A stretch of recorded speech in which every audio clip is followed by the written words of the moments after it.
السلام علیکم ورحمۃ اللہ نحمدہ ونصلی علی رسولہ الکریم اما بعد فاعوذ باللہ من الشیطان الرجیم بسم اللہ الرحمن الرحیم رب اشرح لی صدری ویسر لی امری واحلل عقدۃ من لسانی یفقہوا قولی۔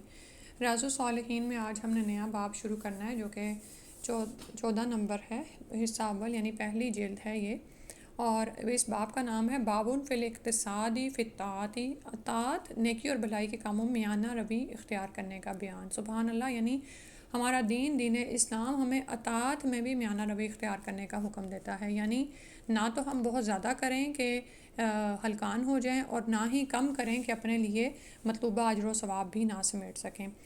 سورہ طٰہٰ کی آیت ہے اس سلسلے میں پہلے، قال اللہ تعالیٰ، اللہ سبحانہ وتعالیٰ نے فرمایا طٰہٰ ما انزلنا علیک القرآن لتشقی۔ اللہ تعالیٰ نے فرمایا ہم نے یہ قرآن تجھ پر اس لیے نہیں اتارا کہ تو مشقت میں پڑ جائے۔ وقال تعالیٰ، اور اللہ تعالیٰ نے فرمایا سورہ البقرہ کی آیت ہے یرید اللہ بکم الیسر ولا یرید بکم العسر۔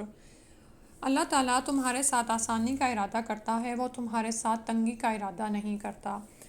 اس سلسلے میں جو پہلی حدیث لائے ہیں، ویسے یہ اس جلد کی حدیث نمبر 142 ہے۔ وعن عائشہ رضی اللہ عنہا ان النبی صلی اللہ علیہ وسلم دخل علیہا وعندہا امرأۃ قال من ہذہ؟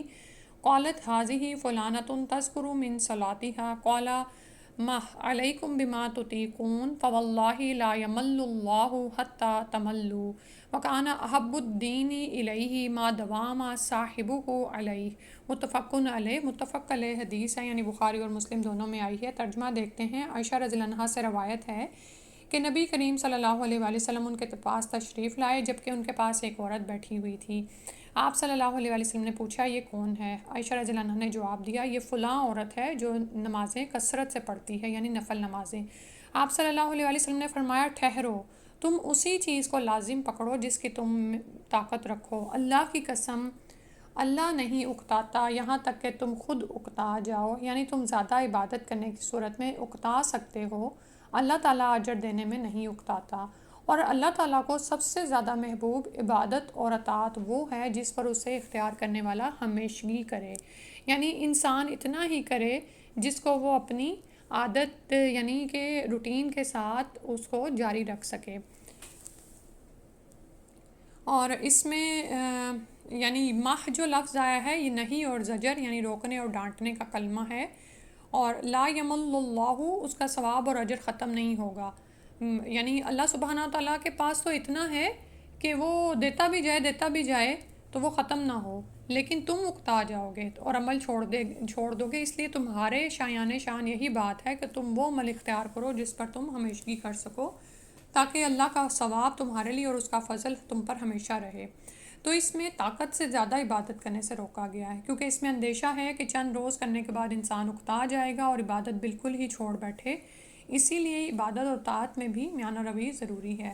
اللہ کو وہ عمل بہت پسند ہے جو ہمیشہ پابندی کے ساتھ کیا جائے چاہے تھوڑا ہی ہو، کیونکہ ہمیشگی والے عمل کا اجر بھی ہمیشہ ملے گا بخلاف چند روزہ عمل کے کہ اس کا اجر بھی چند روزہ ہی ہوگا۔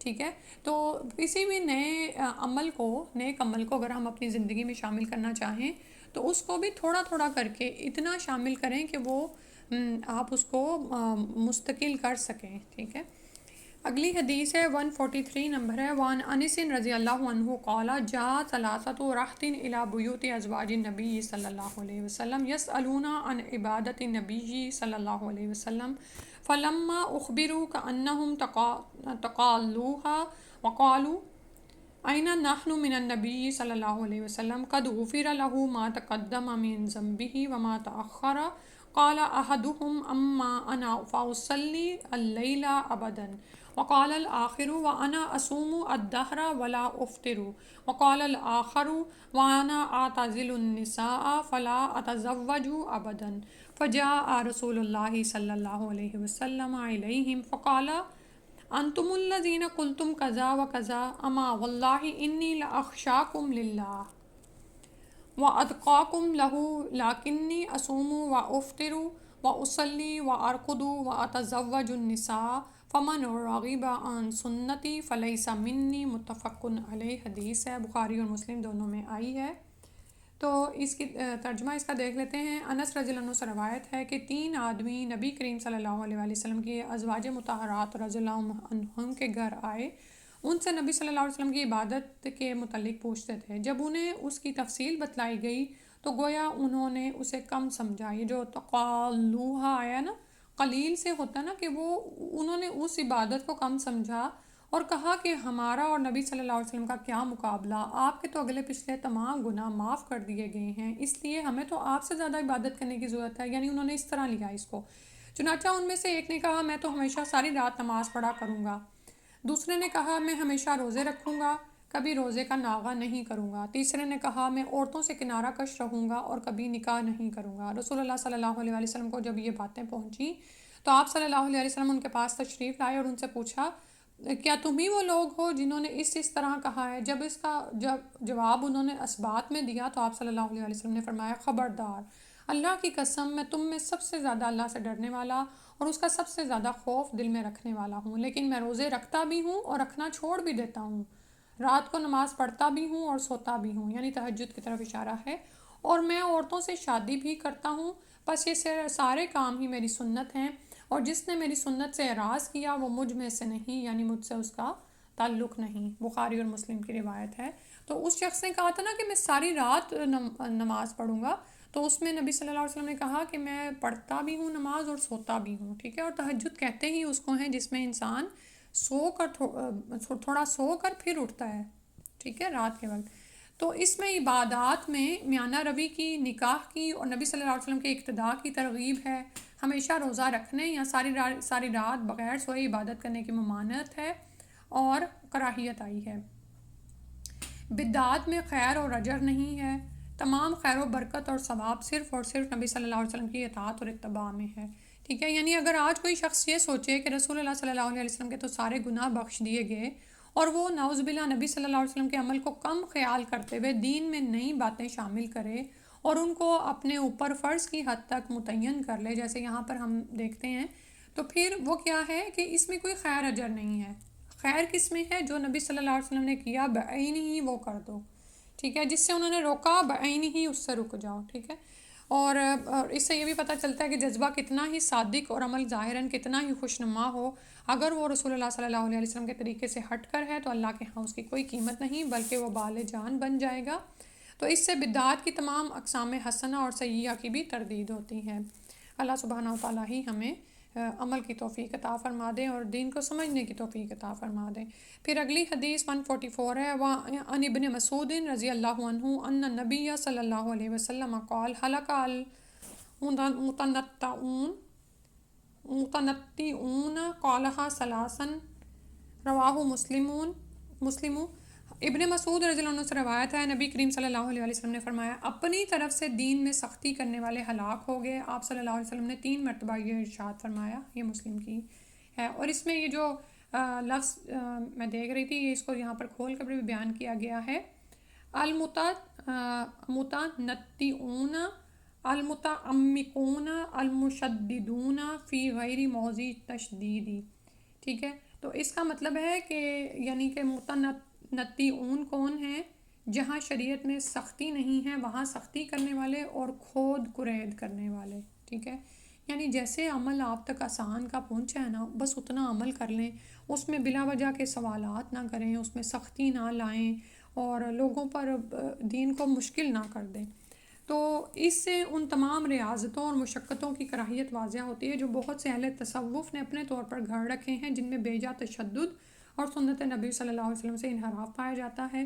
اس طرح مسائل میں کھود کرید کرنے، بال کی کھال نکالنے والے بھی اسی میں آ جاتے ہیں، اور اس قسم کی موش گافیاں بھی بالعموم وہی لوگ کرتے ہیں جو سنت اور اتباع رسول صلی اللہ علیہ وسلم سے تہی دامن ہوتے ہیں۔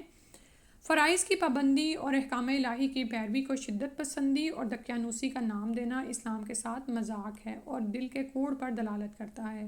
تو ہر مسئلے میں روشن خیالی آہستہ آہستہ انسان کو دین سے بیگانہ کر دیتی ہے، ٹھیک ہے۔ تو اللہ تعالیٰ سے دعا ہے کہ اللہ سبحانہ و تعالیٰ ہمیں اصل دین کے ساتھ جوڑے رکھیں، ٹھیک ہے، اور اس کو ایز اٹ از قبول کرنے کی توفیق عطا فرما دیں، اس میں اپنی طرف سے اضافے کرنا. آپ دیکھیں ہمیں تو وہ عقل ہی نہیں دی گئی کہ ہم بہت ساری باتوں کو سمجھ سکیں. ٹھیک ہے، یعنی ہماری عقل محدود ہے.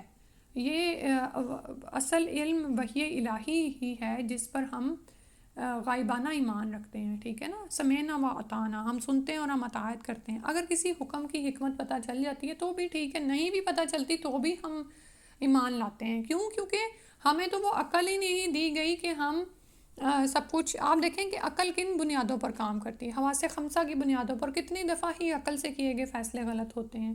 تو اصل چیز کیا ہے کہ ہم اصل دین سے جڑ جائیں اور اس پر منوعن ایمان لے آئیں، اور اس میں مشگافیاں نہ کریں، طرح طرح کے مسئلے نہ نکالیں، اور نہ ہی ایسے لوگوں کی باتوں میں آئیں جو دین میں بحث مباحثہ کرتے ہیں اور ہمیں یوں لگتا ہے کہ یہ خوشنما چیزیں ہیں اور شاید یہ ہونی چاہیے. نہیں، ایسا کچھ بھی نہیں ہے. ٹھیک ہے، دین سادہ سا ہے، اس کو سادہ رہنے دیں، اس پر اسی طرح ہی عمل کریں جیسے کہ نبی صلی اللہ علیہ وسلم نے کر کے دکھایا. اور اس کے بعد دیکھیں ہمارے پاس 3 نسلوں تک لوگ ہیں، یعنی صحابہ ہیں، تابعین ہیں، تبع تابعین ہیں. تو جو عمل ہمیں ان کی سنتوں میں، ان کے طریقوں میں نہیں ملتا، تو اس کو ہم کیوں اپنی زندگیوں میں شامل کریں اور کیوں بدعات کے پیچھے پڑ کر اپنی آخرت کو برباد کریں. اللہ سبحانہ تعالیٰ سے دعا ہے کہ ہمیں سمجھ کی توفیق عطا فرمائیں، حدیثوں پر عمل کی توفیق عطا فرمائیں اور اسے آگے پہنچانے والا بنا دیں. اور آپ یہ دیکھیں اس سبق کا اختتام اس پہ کرتے ہیں، نبی صلی اللہ علیہ وسلم نے اس شخص کے یعنی مفہوم ہے نا حدیث کا کہ اللہ اس شخص کے چہرے کو تر و تازہ رکھے جو ہم سے کوئی بات سنے اور اسے آگے پہنچائے. ٹھیک ہے، سبحانک اللہم و بحمدک اشہد ان لا الہ الا انت استغفرک و اتوب الیک. السلام علیکم ورحمۃ اللہ.